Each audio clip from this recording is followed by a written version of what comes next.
Welcome back, Bafundi.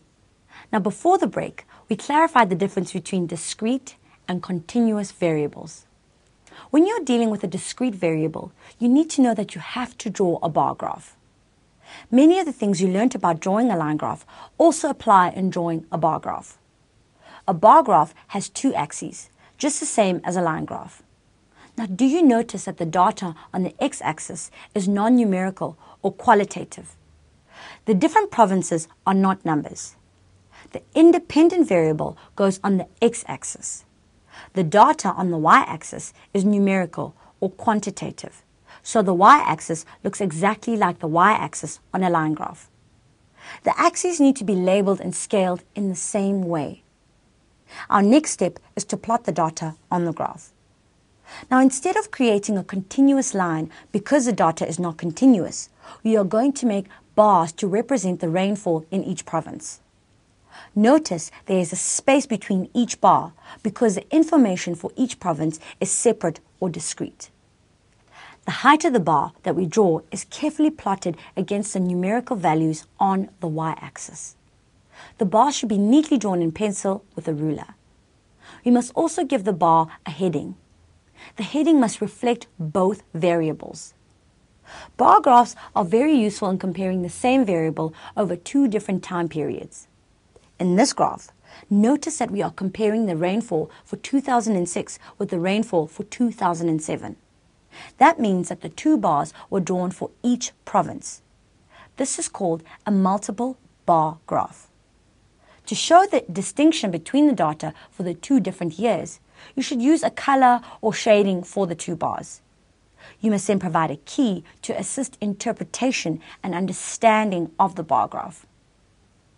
So are you ready to try drawing a bar graph of your own? You are asked to draw a graph to show the information in this table.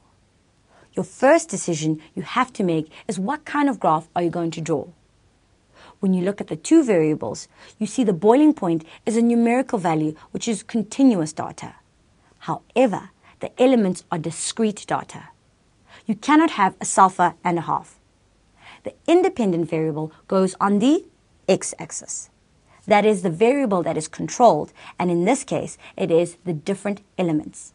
Now, funeka nikhumbule, remember that this is discrete, non-continuous data. So list each element separately along the x-axis. The dependent variable, in this case, temperature of the boiling point, will go on the y-axis. The axes need to be labeled and the units inserted on the y-axis. The y-axis is scaled so that it shows the increase in 100-degree intervals. The x-axis is scaled to show each element on its own. Now you can go to the table and plot off the individual boiling points for each element. You will not join the points with a smooth line because the data is not continuous, as we mentioned before. Instead, you will need to draw the bars from the x-axis up to the relevant boiling points in each case. You must leave a space between each bar to show that the data is discrete and non-continuous.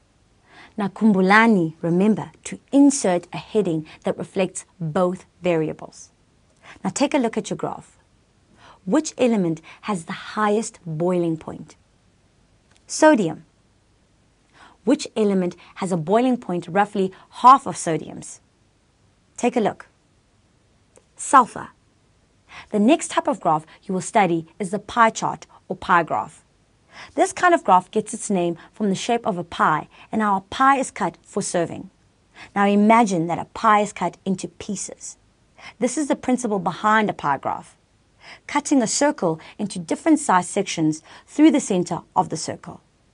If the whole pie or circle represents 100%, then each section will represent a fraction of 100%.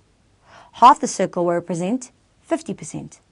A quarter of the circle will represent 25%, and so on and so on. So a pie chart is a special kind of graph that shows percentages. After the break, we'll practice drawing a pie graph. I'll see you right after.